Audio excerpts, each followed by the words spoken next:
Sekarang saya akan melayani dengan bahasa Indonesia. Saudara-saudara yang berbahasa Indonesia sudah siap untuk mendengarkan firman Tuhan pada malam hari ini? Dan kalau saudara ingin perjamuan suci, berpartisipasi, silakan ikut perjamuan suci. Minggu yang lalu saya mengatakan melawan iblis dengan iman yang teguh. Dan jangan supaya kita ditelan oleh iblis, ditelan oleh singa, karena iblis itu seperti singa yang mengaum-ngaum, berjalan keliling untuk mencari orang yang bisa ditelannya. Ada orang yang bisa ditelan, ada orang yang gak bisa ditelan. Orang yang tidak bisa ditelan adalah orang yang menyerahkan segala kekhawatirannya kepada Tuhan, karena dia percaya bahwa Tuhan memelihara hidupnya. Dan dikatakan harus melawan iman yang teguh. Apakah iman yang teguh itu? Kita seringkali kalau mengatakan iman yang teguh, saudara harus berpuasa 40 hari 40 malam. Saudara harus pergi ke gunung, mungkin ke Gunung Kawi, ke gunung mana, rambutmu sampai panjang, tidak pernah keramas ya. Saudara kelihatan begitu buruk, semakin buruk semakin suci. Bukan begitu kalau menurut firman Tuhan. Iman yang teguh bisa ditemukan karena saudara percaya kepada Yesus. Dia mati dan dia dibangkitkan kembali. Iman yang teguh adalah iman yang kita bisa temukan di dalam firman Tuhan, dan semuanya bisa mendapatkan akses ini, karena bagi Tuhan tidak ada yang mustahil. Ingat ketika Tuhan Yesus mati di kayu salib, ketika Tuhan Yesus mati di kayu salib, tabir bait Allah itu terbelah. Sudah tidak ada pemisah lagi antara ruang Maha Kudus dan ruang kudus, terpisah. Itu berarti semua orang bisa mendapat akses kepada Tuhan yang sebelumnya tidak bisa. Orang datang kepada Tuhan hanya melalui nabi, imam besar, dan raja, tapi orang rakyat biasa nggak bisa. Tapi setelah Yesus, sekarang semuanya mendapat akses. Saudaraku, banyak sekali orang Kristen sekali ini mencari sensasi, tapi Tuhan supaya kita hidup dengan kuasanya, bukan dengan kekuatan. Mari kita baca di dalam 1 Korintus pasal yang kedua. Demikianlah pula ketika aku datang kepadamu, saudara-saudara, aku tidak datang dengan kata-kata yang indah. Dengarkanlah kata-kata yang indah. Kalau dalam bahasa Inggrisnya dia kata-kata yang excellent. Mengapa kita masih mencari khotbah-khotbah yang lucu-lucu, yang sensasi, kemudian dikatakan itu punya urapan? Nggak salah lah orang punya bisa khotbah yang pinter, yang luar biasa. Tapi saat ini saudaraku, saudara nggak cuma mencari orang pinter loh ya kan? Dengan krisis COVID-19 ini, semua orang mencari solusinya, bukan mencari kata-kata indah. Mungkin saudara melalui Facebook, melalui media, ya kan, saudara harus makan ini, makan itu, ya kan. Tapi kita butuh solusi saat ini, butuh solusi yang konkret, yang nyata, bukan cuma kata-kata indah. Tapi jangan, banyak sekali umat Tuhan digelitik dengan sensasi. Paulus berkata, aku datang tidak dengan kata-kata indah atau dengan hikmat untuk menyampaikan kesaksian Allah kepada kamu. Kita senang sekali kesaksian yang macam-macam yang tidak mau saya sebutkan. Ya baiklah, memang ada kesaksian yang luar biasa yang harus memang diterima. Tapi di sini kita belajar Paulus ingin mengandalkan hidupnya dengan kuasa Allah. Kita butuh kuasa Tuhan dalam hidup ini. Sebab aku telah memutuskan untuk tidak mengetahui apa-apa di antara kamu selain Yesus Kristus, yaitu Dia yang disalibkan. Ini sangat penting, bahwa hidupmu disalibkan oleh Yesus. Kedaginganmu habis, engkau mengikuti Yesus. Ayat yang ketiga, aku juga telah datang kepada kamu dalam kelemahan dan dengan sangat takut dan gentar. Baik perkataanku maupun pemberitaanku. Dalam berkata dan memberitakan firman-Nya, Rasul Paulus berkata, tidak kusampaikan dengan kata-kata hikmat yang meyakinkan, tapi dengan keyakinan akan kekuatan roh. Karena Rasul Paulus imannya berdasarkan satu hal ini: Yesus mati dan hari ketiga Dia dibangkitkan kembali, sehingga tidak sia-sia kepercayaan kita kepadanya, dan Dia akan datang kembali. Ini imannya dia. Bukan karena sensasi kesaksian atau khotbah yang bisa membuat saudara terpingkil-pingkil.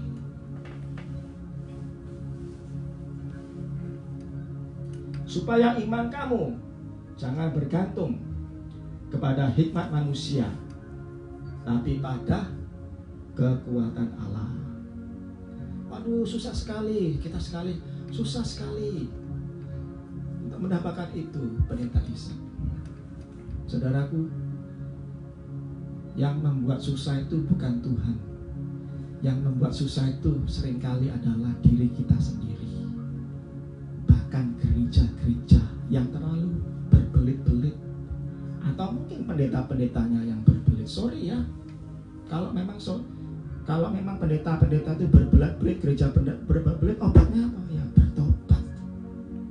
Karena Yesus membuatnya itu begitu mudah. Ingat dia pada waktu orang kriminal itu yang disalibkan sama-sama Yesus. Dia cuma berkata begini, Tuhan ingatlah aku ya.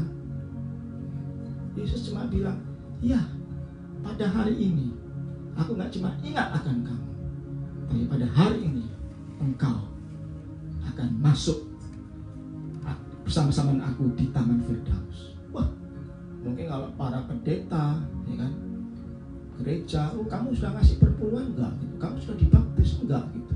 Kamu sudah ikut katekisasi berapa bulan? Ruwet sekali toh, ya kan? Kamu sudah ini enggak? Sudah itu enggak? Kalau Yesus gampang. Ini loh harus kita beritakan kepada dunia. Tidak susah umat kita itu sebenarnya percaya kepada Dia, mati di kayu salib, dan pada hari ketiga Dia bangkit. Manusia ini yang memberikan terlalu ruwet. Paulus mengatakan kekuatan Allah. Coba lihat ini di dalam kitab Roma pasal yang ke-10 ayat yang ke-6. Tetapi kebenaran karena iman berkata demikian. Jangan katakan di dalam hatimu, siapakah akan naik ke surga, yaitu untuk membawa Yesus turun, atau siapakah akan turun ke jurang maut, yaitu untuk membawa Kristus naik dari antara orang mati. Tapi apakah katanya ini? Firman itu dekat kepadamu, yakni di dalam mulutmu dan di dalam hatimu. Itulah firman iman yang kami beritakan. Sebab jika kamu mengaku dengan mulutmu bahwa Yesus adalah Tuhan, dan berkata dalam hatimu bahwa Allah telah membangkitkan Dia dari antara orang mati, maka kamu akan diselamatkan. Karena dengan hati orang percaya dan dibenarkan, dan dengan mulut orang mengaku dan diselamatkan. Karena kitab suci berkata, barang siapa yang percaya kepada Dia tidak akan dipermalukan. Di sini apa yang susah di sini, saudaraku? Saudara tidak disuruh pergi ke Yerusalem beberapa kali. Saudara tidak disuruh dibaptis di sungai Yordan supaya diselamatkan. Saudara nggak disuruh bertapa 40 hari 40 malam untuk diselamatkan. Cuma Dekat sekali firman itu, yaitu di dalam mulutmu dan di dalam hatimu. Katakanlah itu supaya engkau diselamatkan. Yesuslah harapan kita semuanya. Yesuslah harapan kita semuanya.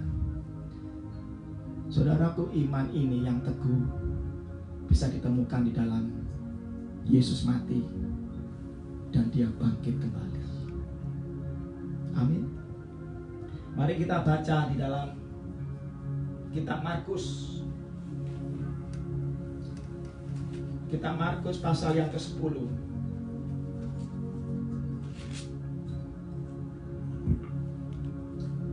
Maaf, bukan Markus pasal 10. Kitab Markus pasal yang ke-7 ayat 24 dimulai. Ini seorang perempuan Sirofenisia yang percaya, kan? Dia mempunyai iman yang luar biasa. Dan tapi kalau saudara melihat apa sih yang luar biasa iman orang perempuan ini, sebenarnya tidak ada yang istimewa. Yang istimewa adalah dia cuma percaya kepada Yesus. Markus 7 ayat 24. Lalu Yesus berangkat dari situ dan pergi ke daerah Tirus. Ia masuk ke sebuah rumah dan tidak mau bahwa ada orang yang mengetahuinya, tetapi kedatangannya tidak dapat dirahasiakan. Malah seorang ibu yang anaknya perempuan kerasukan roh jahat segera mendengar tentang dia, lalu datang dan tersungkur di depan kakinya. Ibu ini mendengar. Iman itu datang karena mendengarkan. Dan lihat di sini tidak ada hal-hal yang istimewa. Ini cuma semuanya normal. Perempuan itu seorang Yunani bangsa Sirofenisia yang memohon kepada Yesus untuk mengusir setan itu dari anaknya. Lalu Yesus berkata kepadanya, biarlah anak-anak kenyang dahulu, sebab tidak patut mengambil roti yang disediakan bagi anak-anak dan melemparkannya kepada anjing. Kalau saudara dibilang anjing sama Tuhan, apakah saudara tersinggung atau marah atau tidak mau kepada Yesus? Tapi perempuan ini mengetahui sesuatu. Pertama adalah Yesus berkata soal roti. Roti itu kan ngomong soal firman Tuhan. Saya tidak tahu apa enggak orang ini mengerti apa, perempuan ini mengerti apa enggak. Tapi Yesus itu pada waktu dia masih hidup, pelayanannya itu dikhususkan kepada orang-orang Yahudi, bukan kepada di luar Yahudi. Tapi setelah dia mati dan bangkit kembali, di dalam Injil Markus ayat 16-15, pergilah ke seluruh bangsa, beritakanlah Injil ini. Itu kemudian pelayanannya terbuka kepada bangsa-bangsa. Tapi kali ini misi Tuhan Yesus adalah kepada orang Yahudi. Tapi perempuan ini tahu bahwa dia punya kebutuhan, dan Yesus adalah penuh dengan belas kasihan. Tuhan Yesus itu sangat praktikal sekali. Dia nggak terjerat dengan aturan-aturan yang tidak bisa membawa hidup kepada seseorang. Memang dia ditugaskan kepada bangsa Yahudi. By the way, keselamatan itu dari bangsa Yahudi. Jangan ada orang yang mengira bahwa bangsa Yahudi itu adalah bangsa yang dikutukin oleh Tuhan. Salah besar, saudaraku. Gereja mula-mula di Yerusalem adalah orang-orang Yahudi yang diselamatkan. Rasul-rasul semuanya adalah orang Yahudi. Dan semua nabi-nabi adalah orang Yahudi. Bagaimana bisa katakan dia bangsa Yahudi dikutuk? Memang banyak pemimpin Yahudi menolak Yesus. Tapi dengarkan ini, mereka menolak Yesus dan kita diberkati dengan keselamatan yang luar biasa. Bagaimana kalau mereka pemimpin-pemimpin Yahudi menerima Yesus sebagai Mesias, Tuhan datang segera. Berkatnya luar biasa. Penolakan mereka kepada Yesus membawa berkat yang berlimpah-limpah dalam hidup kita. Bagaimana kalau itu penerimaan mereka? Amin. Jadi perempuan ini mengetahui bahwa Yesus datang untuk pelayanan bagi orang Yahudi. Ayat 28, perempuan ini menjawab, benar Tuhan. Tetapi anjing yang di bawah meja juga makan remah-remah yang dijatuhkan anak-anak. Dia berpikir dengan akal sehat. Kalau bahasa Inggris common sense, dia pikirannya akal sehat. Maka itu imannya dia luar biasa. Dia tidak berdebat dengan Yesus mengatakan soal anjing, tapi dia mengiyakan bahwa aku juga mau makan firman itu. Roti itu aku harus juga makan. Kalau Yesus mengatakan anjing, itu mungkin persoalannya Yesus, persoalannya Tuhan, bukan persoalannya saya. Karena saya juga manusia diciptakan menurut gambar Allah. Karena Yesus tidak membeda-bedakan orang. Tuhan itu tidak membeda-bedakan orang. Dan dia di sini dia mengerti sesuatu. Saudaraku, apa yang istimewa di sini? Untuk beriman yang teguh begini ini. Dia tetap menggandol sama Yesus. Dia tidak lepaskan Yesus. Itu iman yang teguh. Dia lawanlah iblis dengan iman yang teguh. Dia gandol kepada firman Tuhan. Tuhan, aku makan remah-remahnya aja. Dengan kata lain begini tuh ya, satu firman Tuhan aja mengubah hidupmu. Satu firman Tuhan mengubah dunia ini. Satu firman Tuhan berkata demikian, dengan bilur-bilurmu engkau sembuh dan utuh. Dan semua virus ini pergi dalam nama Yesus. Karena satu firman Tuhan. Dan remah-remah, Tuhan, firman-Mu dahsyat dan luar biasa. Dan aku tidak mau tersinggung makanan itu. Maka itu akan lawan iblis dengan iman yang teguh. Ada kata amin, saudaraku. Dan dia tidak berdebat sama Yesus. Ya Tuhan. Maka kata Yesus kepada perempuan itu, karena kata-katamu, firman itu dekat sekali, yaitu di dalam mulutmu dan di dalam hatimu. Katakanlah firman kebenaran itu. Karena kata-katamu, pergilah. Dan sekarang sebab setan itu sudah keluar dari anakmu. Perempuan itu pulang ke rumahnya, lalu didapatinya anak itu berbaring di tempat tidur, sedang setan itu sudah keluar. Beres toh, urusannya beres. Ada solusinya. Ada solusinya. Karena ini yang Rasul Paulus inginkan. Iman bukan berdasarkan kepada kekuatan manusia, tapi kepada kekuatan Allah. Akhirnya beres, sembuh. Tidak ruwet kan? Tidak ruwet. Tidak ruwet. Saudara datang ke perjamuan suci. Kalau saudara siapkan, itu meja bukan miliknya gereja baptis, gereja reform, karismatik, gereja katolik. Bukan. Meja ini adalah miliknya Tuhan Yesus. Diberikan kepada gerejanya, yaitu orang-orang percaya yang percaya kepada Yesus sebagai Tuhan, sebagai Tuhan, sebagai Tuhan dan Juru Selamat, untuk merayakan apa? Kemenangannya, kebangkitannya. Dia mati, dia akan datang kembali. Dia mati dan bangkit dan akan datang kembali. Kita merayakan. Dan Tuhan ingin menukar di meja ini kuasanya pada hidupmu. Marilah kita datang kepada Yesus. Apa yang Yesus katakan, kita percaya. Jangan sering berdebat kepada Yesus, firman Tuhan yang begitu sederhananya dan bisa diterima. Banyak orang mungkin sekarang bukan menolak Yesus atau menolak firman Tuhan ya. Banyak orang menolak gereja-gereja sebagai organisasi mungkin, atau menolak misionari-misionari atau para pendeta karena cara menyampaikan firman Tuhan. Tapi pada dasarnya manusia itu ingin diselamatkan. Siapa sih orang yang ingin kepingin masuk neraka? Gak ada. Semua orang ingin masuk surga. Yesus menyediakan surga bagi siapa yang percaya.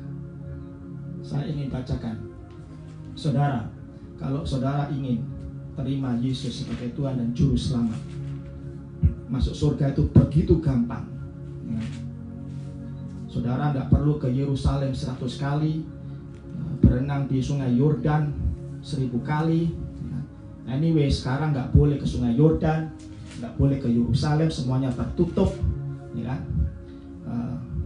Saudara nggak bisa ke gereja saat ini, kayak seakan-akan semuanya jalan buntu. Tapi saudara bisa baca firman Tuhan. Sekarang begini ya, saudara nggak usah lulus SMP. Kalau saudara mungkin kelas 4 SD, kelas 3 SD lulusan, siapa sih nggak bisa baca Alkitab dari Kejadian sampai Wahyu? Semua orang bisa. Tapi saudara tidak punya waktu untuk baca itu. Karena kenapa? Sibuk dengan di smartphone, sibuk di Facebook, sibuk berita-berita apa saat ini bagi coronavirus, ya kan? Saudara nggak punya waktu.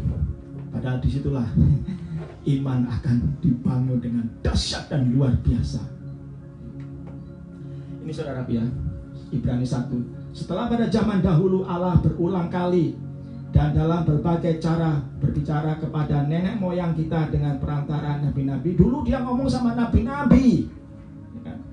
Maka pada zaman akhir ini, zaman sekarang ini, Ia telah berbicara kepada kita dengan perantara anaknya, yaitu Yesus. Kepada Yesus dia berbicara, yang telah Ia tetapkan sebagai yang berhak menerima segala yang ada. Oleh Dia Allah telah menjadikan alam semesta.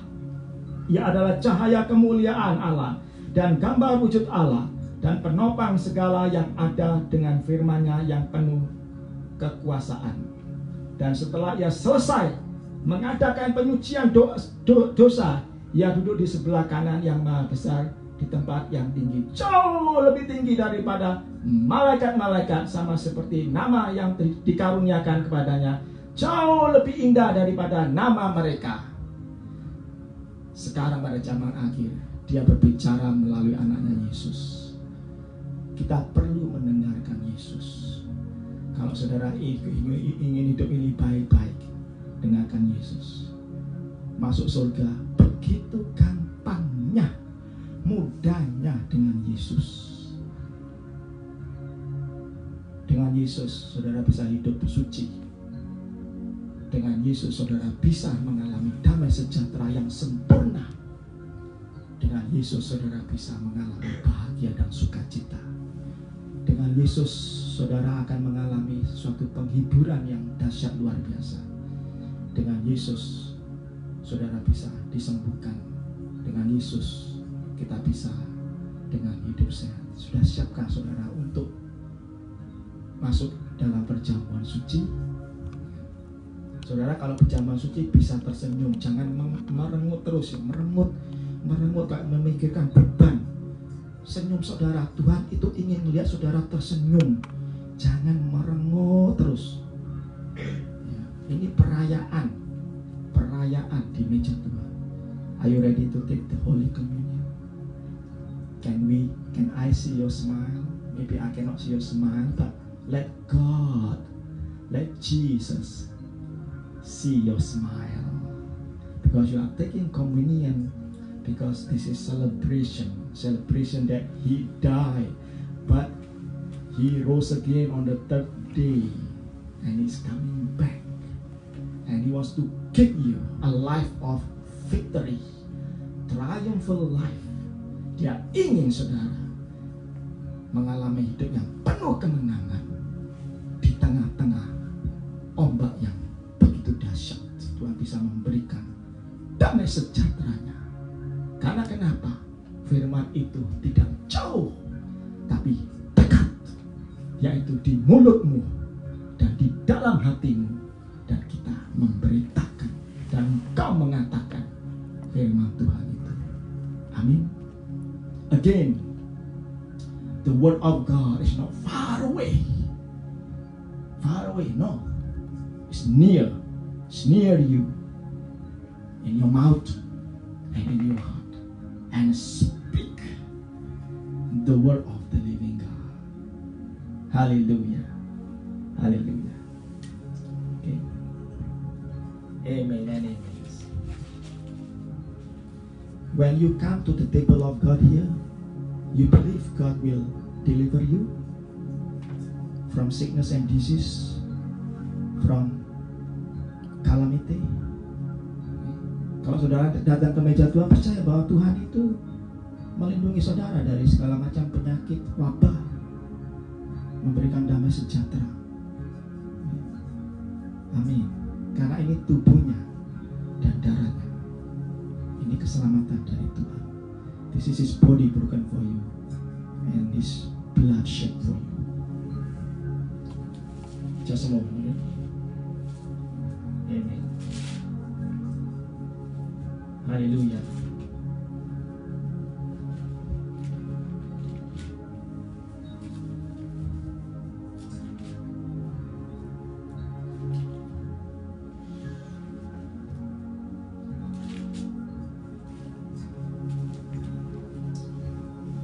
Hallelujah.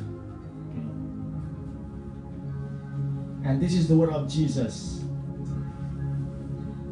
This is the word of Jesus. Okay.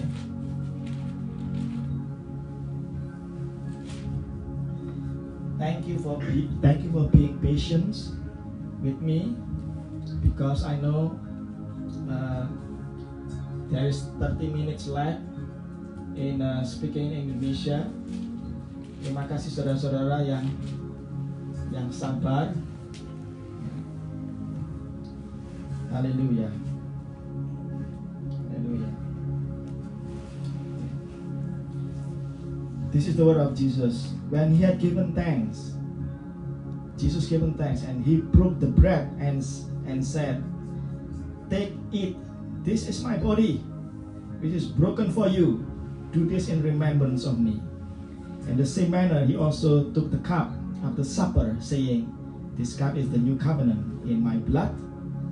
This do as often as you drink in remembrance of me." Amen.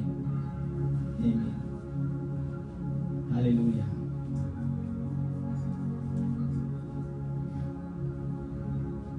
Sesudah Ia mengucap syukur atasnya, Ia memecah-mecahkannya roti itu dan berkata, "Inilah tubuhku yang diserahkan bagi kamu. Perbuatlah ini menjadi peringatan akan aku." Demikian juga Ia mengambil cawan sesudah makan, lalu berkata, "Cawan ini adalah perjanjian baru yang dimateraikan oleh darahku. Perbuatlah ini setiap kali kamu meminumnya menjadi peringatan akan aku." Saudara, apa yang saya suka dalam perjamuan suci ini, karena imanmu bukan bergantung kepada perorangan, tapi bergantung kepada kekuatan Allah. What I like about the communion, because your faith is not depend on certain people, but depend upon the power of God. I'm not against people who give inspiring speech, excellence, but what is it good? Can that power, that speech can bring you into heaven? Can heal your sickness and diseases, can give you hope and peace, but most of all can make somebody names to be written in the book of life. Kata-kata yang indah, kata-kata yang canggih, yang luar biasa, penuh hikmat manusia, bisakah itu membuat seseorang namanya dicatat dalam kitab kehidupan? Paulus mengatakan tidak bisa, hanya Allah di dalam Yesus bisa. Inilah saya percaya pada zaman ini kita mencari kekuatan dari Allah sendiri. Saudara bisa dapatkan di dalam kematiannya, di dalam kebangkitannya. Jangan sampai ya, saudara mendengar firman, wah susah Pak, susah Pak Ishak, susah. Ingat, yang membuat susah adalah dirimu sendiri, atau orang lain atau gereja atau para pendeta. Kalau itu benar ya bertobat, jangan tersinggung. Karena Yesus tidak pernah membuat hal ini susah. Saudara baca kehidupan Yesus. Orang kusta, Tuhan aku mau sembuh, sembuh. Tuhan aku ingin melihat, orang buta melihat. Tuhan anakku begini, mana Tuhan ada yang melarang? Oh, kamu belum baca firman Tuhan ya dari Kejadian sampai Wahyu ya, jadi nggak bisa sembuh. Mana bisa? Remember, the one who make complicated is probably you, probably somebody else, probably the churches, probably the ministry of the gospel. Because Jesus never. When you read the story of Jesus always say, God, I want to be cleansed from the lepers. And then he cleansed the lepers. Like, I want to see, and he make people see. And Lord, I have this sickness and disease. Heal me. Jesus healed. Hey, you haven't fasted for 3 days. You haven't doing Esther fasting. There's nothing wrong. I'm not against fasting. It's good. I myself practice fastings. So let's go back. We're talking about something like that. But what I'm saying here, the churches sometimes, minister can make things complicated, but never Jesus. Never Jesus. Amen. Let us have faith in Christ, in Jesus. Strong faith. Strong faith. Because Jesus never give you a weak faith. Strong faith. Hallelujah. Let Laya and Leah. So we are at home here. It's only our family. It's only Laya, my wife, Leah, sister-in-law, and Isaiah. We take communion. It was beautiful. This is awesome. This is awesome. This is powerful moment. Hallelujah. Okay. The body of Christ broken for you. The blood of Jesus shed for you. The body of Christ broken for you. The blood of Jesus shed for you. The blood of Jesus shed for you. The body of Christ broken for you. Are you ready at home? Yang di rumah sudah siap untuk mengambil perjamuan suci sama-sama? Meja Tuhan itu ada di rumahmu. What a time. Waktu yang luar biasa. Siapa sangka pada hari Minggu di tempat ini, Indonesia mungkin Senin pagi, saudara di rumahmu bisa mengambil perjamuan suci sama-sama, dan tidak ada jarak di dalam perjamuan suci, tidak ada jarak di dalam doa. And you who live overseas, there's no distance in the communion, there's no distance in prayer, and God's presence can come to your house. Hadirat Tuhan bisa ada di rumahmu. Gak peduli rumahmu seberapa kecil, gak peduli rumahmu seberapa besar, gak peduli rumahmu seberapa bersih, gak peduli rumahmu seberapa kotor, firman Tuhan bisa hadir di rumahmu. It does not matter how small your house, how big your house, how dirty your house, how clean your house, the presence of God can come and reside in your house. Amen. And remember, there will be exchange of power. We need the power of God. Ingat, akan ada pertukaran kuasa Allah. Kita butuh kuasa Allah dan lindungannya. Haleluya. Haleluya. My brother and my sister, this is the body of Christ broken for you. Saudara-saudaraku dalam Yesus Kristus, saudara-saudariku, inilah tubuh Kristus dipecah-pecahkan bagimu. Let us eat together. Mari kita makan bersama-sama di dalam nama Yesus.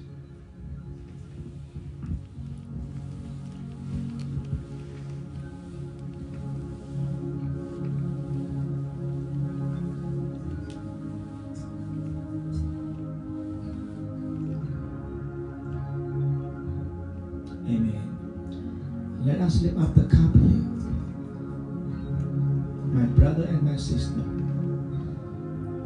saudara-saudariku dalam Kristus, marilah kita minum cawan ini, darah Yesus dicurahkan bagimu. The blood of Jesus shed for you. Let us stand together in the name of Jesus.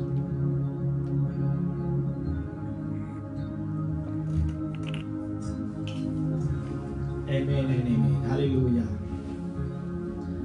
Let us give thanks to God. Kita bersyukur kepada Tuhan.